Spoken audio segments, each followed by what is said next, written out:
हरि ओम।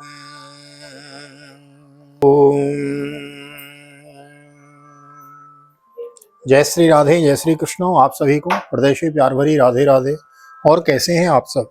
आशा करते हैं ठाकुर श्री राधा माधव की यशी अनुकंपा से आप सब कुशल मंगल होंगे और भगवान की भक्ति में लीन होंगे। मैं राधे श्याम वशिष्ठ नित्य की भांति आप सभी का बहुत बहुत स्वागत करता हूं, ले चलता हूं आज की पावन कथा प्रसंग में। आज हम श्रीमद् भागवत के 9वें स्कंद में प्रवेश करेंगे और श्रीमद् भागवत द्वितीय खंड में, ये द्वितीय खंड है जिसके अंतर्गत 9वें स्कंद से कथाएं गाई गई हैं। तो 9वें स्कंद के प्रथम अध्याय में आज हम प्रवेश करेंगे। नए आए हैं चैनल को सब्सक्राइब कर लीजिए, बेल आइकन को भी प्रेस कर दीजिए। आइए मेरे साथ गोविंद नाम गुनगुनाइए।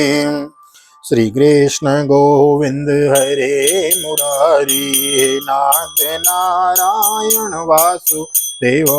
श्री कृष्ण गोविंद हरे मुरारी, हे नाथ नारायण वासुदेव। हे नाथ नारायण वासुदेव, हे नाथ नारायण वासुदेव।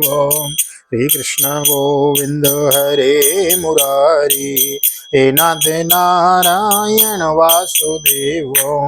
नारायणं नमस्कृत्य नरं चैव नरोत्तमं देवीं सरस्वतीं व्यासं ततो जयमुदीरयेत्।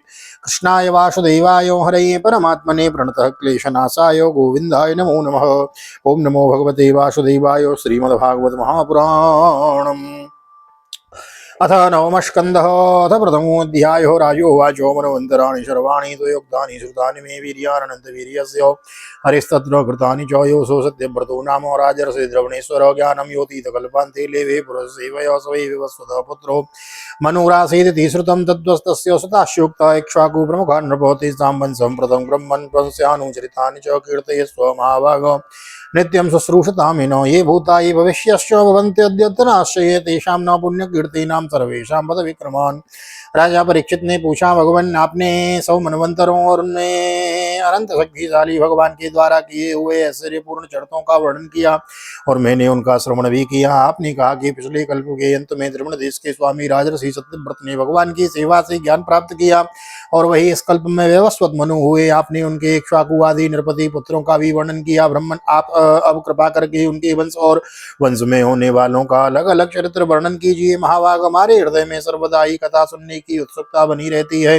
वैवस्वत मनु के वंश में जो हो चुके हों और इस समय विद्यमान हों और आगे होने वाले हों, उन सब पवित्र कीर्ति पुरुषों के पराक्रम का वर्णन कीजिए। श्रुतवाचो एवं परीक्षिताराज्ञा सदसि ब्रह्मवादिना पृष्ठ प्रोवाच भगवान शुको परम धर्मवेद। श्री सुकोवाचो श्रूयतां मानवो वंश प्राचुर्येण परन्तप न शक्यते विस्तरतो वक्तुं वर्षशतैरपि परापरेषां भूतानामात्माय पुरुषः परः स एवासीदिदं विश्वं कल्पान्ते नन्य किंचन।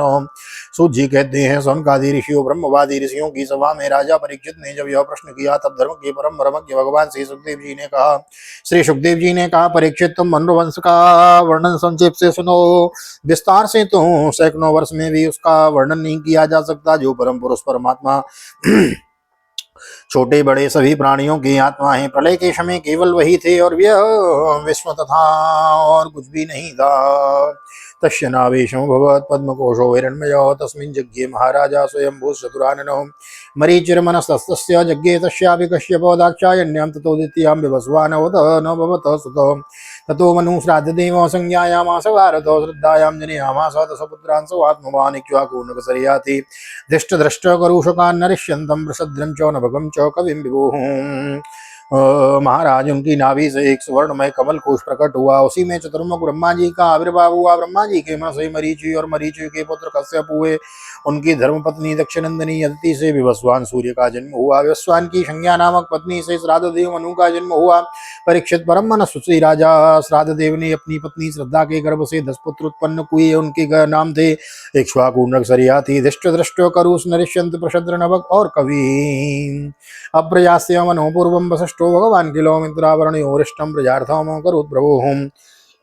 ओम तत्र श्रद्धा मनो पत्नी तारं समयाचत द्वैत्रर्थमुपागम्य प्रपद्योपयोमृतं प्रेषतो दुर्यणायोताधार्यस्तत् सुसमाहितो हविषि व्यचरत्नेन वसृकारं गणान्द्विजो यो तुस्तद व्यभिचारिण कन्येरा नाम सावतां विलोक्य मनुब्राह्मणासे नाति अष्टमना गुरुं भगवन् किमिदं जातं कर्मं वो ब्रह्मवादिनां विपर्यमहो कष्टमेवं स्याद्य ब्रह्म विक्रिय यूयं मन्त्रो विदो युक्तास्तपसा दग्धकिल्बिषा कुतः संकल्प वैषम्य मन्नृतं विवदेष्वपि दैवस्वत्मनु पहले संतान थे उस समय सर्वसमर्थ भगवान वशिष्ठ ने उन्हें संतान प्राप्ति करने के लिए मित्रा वरुण का यज्ञ कराया। यज्ञ के आरंभ में केवल दूध पीकर रहने वाली वैवस्वत मनु की धर्मपत्नी श्रद्धा ने अपने होता के पास जाकर प्रणाम पूर्वक याचना की कि मुझसे कन्या ही प्राप्त हो। तब अद्धर्यों की प्रेरणा से होता बने हुए ब्राह्मण ने श्रद्धा के कथन का स्मरण करके एकाग्र चित्र से वषटकार का उच्चारण करते हुए यज्ञ कुंड में आहुति दी। तब होता ने इस प्रकार विपरीत कर्म किया। तब यज्ञ के फलस्वरूप पुत्र के स्थान पर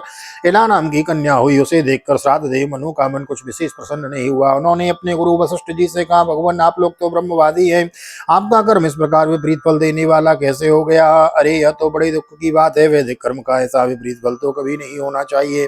आप लोगों का मंत्र ज्ञान तो पूर्ण है ही, इसके अतिरिक्त आप लोग जितेंद्रिय भी हैं तथा तपस्या के कारण निष्पाप हो चुके हैं। देवताओं में सत्य की प्राप्ति के समान आपके संकल्प का यह उल्टा फल कैसे हुआ है? तन्य शम्य वचस्तस्य भगवान प्रपितामह यो दुर्व्यतिक्रमं ज्ञात्वा बभासेरभिनन्दनं नीतत्संकल्प वैषम्यं योतस्ते उचारतो तथापि साधयिष्यते सुप्रजस्त्वं सुतेजसः। एवं व्यवसतो राजन् भगवान् महायसो अस्तु सीदादि पुरुषो मिलाया पुस्तकाम्यो तस्मै कामवरं तुष्टो भगवान् हरिरीश्वरो ददाति तदा विलाभवत्तेन सुद्धिम्नो पुरुषर्षभः। स एकदा महाराजा विचरन् मृगयां वने व्रतः कतिपयामात्मैरस्वमारुह्य सैन्धवं प्रगृह्य रुचिरं चापं सराश्यो परमात्मतान्तंसितो नो मृगं वीरो जगाम दिशमुत्तरां शकुमारो वनं मेरोर्धस्तात् प्रावेशः यत्रास्ते भगवान् चरमो रममाणो शहो मया परीक्षित हमारे वृद्ध पितामह प्रापितामह। भगवान वशिष्ठ ने उनकी यह बात सुनकर जान लिया कि होता ने विपरीत संकल्प किया है, इसीलिए उन्होंने वैवस्वत मनु से कहा, राजन तुम्हारे होता के विपरीत संकल्प से ही हमारा संकल्प ठीक ठीक पूरा नहीं हुआ, फिर भी अपने तप के प्रभाव से तुम्हें श्रेष्ठ पुत्र दूंगा। परीक्षित परम यशस्वी भगवान वशिष्ठ ने ऐसा निश्चय करके उस इला नाम की कन्या को ही पुरुष बना देने के लिए पुरुषोत्तम भगवान नारायण की स्तुति की। सर्वशक्तिमान भगवान श्री हरि ने संतुष्ट होकर उन्हें मुंह मांगा वर दिया, जिसके प्रभाव से वह कन्या ही सुद्धिम्न नामक श्रेष्ठ पुत्र बन गई। महाराज एक बार राजा सुद्धिम्न शिकार खेलने के लिए सिंधु देश के घोड़े पर सवार होकर कुछ मंत्रियों के साथ वन में गए। वीर सुद्धिम्न कवच पहनकर और हाथ में सुंदर धनुष एवं अत्यंत अद्भुत बाण लेकर हरिणों का पीछा करते हुए उत्तर दिशा में बहुत आगे बढ़ गए। अंत में सुद्धिम्न मेरु पर्वत की तलहटी के पास वन में चले गए और उस वन में भगवान शंकर पार्वती के साथ विहार करते रहते हैं। तस्मिन् प्रविष्ट एवासो सुद्धिम्नो बलवीरः पश्यत् श्रियमात्मानम् अश्वं चौबडवां नृपः तथा तदनुगा सर्वे आत्मलिङ्गो विपर्ययं दृष्ट्वा विमनशो भुवन् वीक्षमाणा परस्परं राजोवाच, कथमेवं गुणोदेशः केन वा भगवन् कृतः प्रश्नमेनं समाचक्ष परं कौतूहलं विना श्रीशुकोवाच, एकदा कृशं दृष्टो मृषयस्तत्र शुभ्रता दिशो वितमिराभासा कुर्वन्तः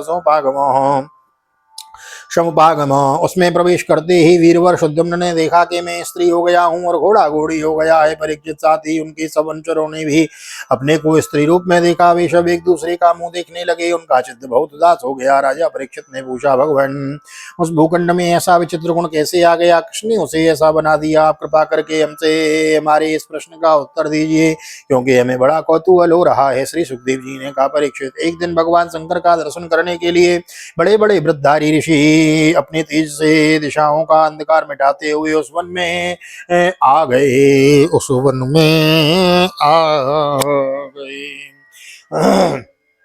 तान विलोक्याम्बिका देवीं विभाषा व्रीडतां प्रशं भर्तुरर्कार्तमुत्थाय निवीमाश्वत परिहदादृशयो पीतयोर्वीक्ष्य प्रसंगं ब्रह्माणयो निवृद्धा प्रयोस्तस्मान् नरनारायणाश्रमं तैदं भगवान् प्रियाया प्रियकाम्यो स्थानं यो प्रविशेदे तद् स वै योषित भवेदिति तदूर्ध्वं वनं तद् वै पुरुषा वर्जयन्ति स चानुचर संयुक्तां विचारो वनात्मनम् अतो तामाश्रमाभ्यासे चरन्तीं प्रमदोद्यमां स्त्रीभिः परिव्रतां वीक्ष्य चकमे भगवान बुध। उस समय अंबिका देवी वस्त्रहीन थी। ऋषियों को सहसा आया देख वे अत्यंत लज्जित हो गई। झटपट उन्होंने भगवान शंकर की गोद से उठकर वस्त्र धारण कर लिया और ऋषियों ने भी देखा कि भगवान गौरी शंकर इस समय विहार कर रहे हैं, इसलिए वहां से लौटकर भगवान नर नारायण के आश्रम पर चले गए। उसी समय भगवान शंकर ने अपनी प्रिया भगवती अंबिका को प्रसन्न करने के लिए कहा कि मेरे सिवा जो भी पुरुष इस स्थान में प्रवेश करेगा वह स्त्री हो जाएगा।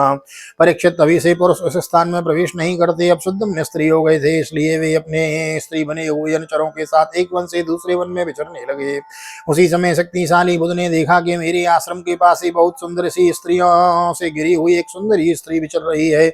उन्होंने इच्छा की कि वह मुझे प्राप्त हो जाए। सापिन्दं जगमे सुभ्रूषों राजा सुतं पतिं स तस्यां जनयामास पुरूरवशमात्मजम् एवं स्थित्वा मनुप्राप्त्या सुद्युम्नो मानवो नृपः सस्मार स्वकुलाचार्यं वसिष्ठमिति शुश्रुमो स तस्य तं दशां दृष्ट्वा कृपया वृषपीडितः सुद्युम्नस्यांसयन् पुंस्त्वम् उपादावत् शङ्करं तुष्टस्तस्मै स भगवान् रसे प्रियमावहन् स्वां च वचनामृतां कुर्वन्निदमाह विशाम्पते मासं पुमांस भविता मासं स्त्री तव गोत्रज एकदम व्यवस्थया कामं शुद्धम्नोवतु मेदिनीम्। उसी समय शक्तिशाली बुध ने देखा कि वह मुझे प्राप्त हो जाए। उसी सुंदरी स्त्री ने भी चंद्र कुमार बुध को पति बनाना चाहा। इस पर बुध ने उसके गर्भ से पुरुरवा नाम का पुत्र उत्पन्न किया। इस प्रकार मनुपुत्र राजा सुद्युम्न स्त्री हो गए। ऐसा सुनते ही उन्होंने उस अवस्था में अपने कुल पुरोहित वशिष्ठ जी का स्मरण किया। प्रद्युम्न सुद्युम्न जी की यह दशा देखकर वशिष्ठ जी के हृदय में कृपावश अत्यंत पीड़ा हुई।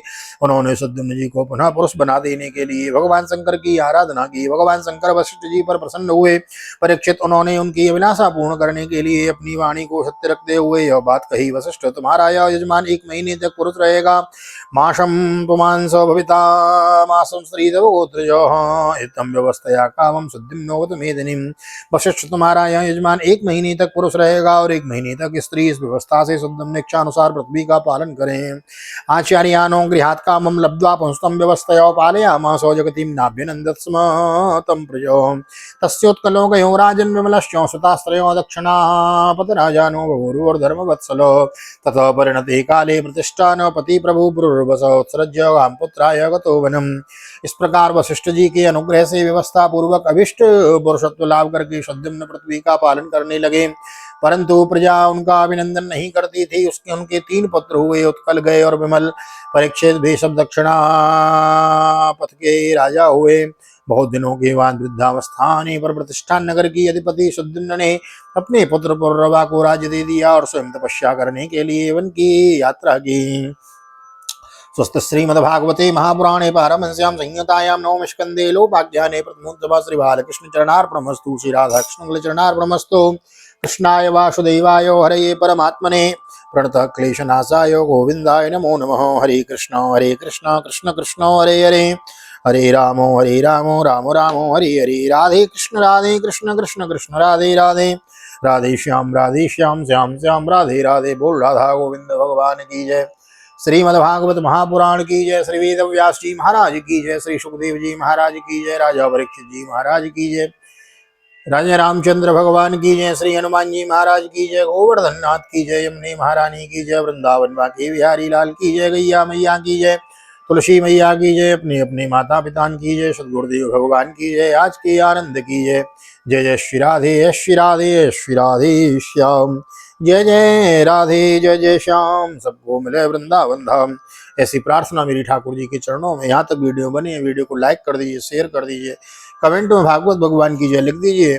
और मिलते हैं अगले अध्याय में श्रीमद् भागवत के 9वें स्कंद के 2य अध्याय में। बड़ी सुंदर प्रशद्र आदि मनु के 5 पुत्रों का वंश हम विस्तार पूर्वक श्रवण करेंगे। तो मिलते हैं अगले अध्याय में। तब तक के लिए श्री धाम वृंदावन से आप सभी को हृदय से प्यार भरी जय श्री राधे जय श्री कृष्ण। हरि ओम।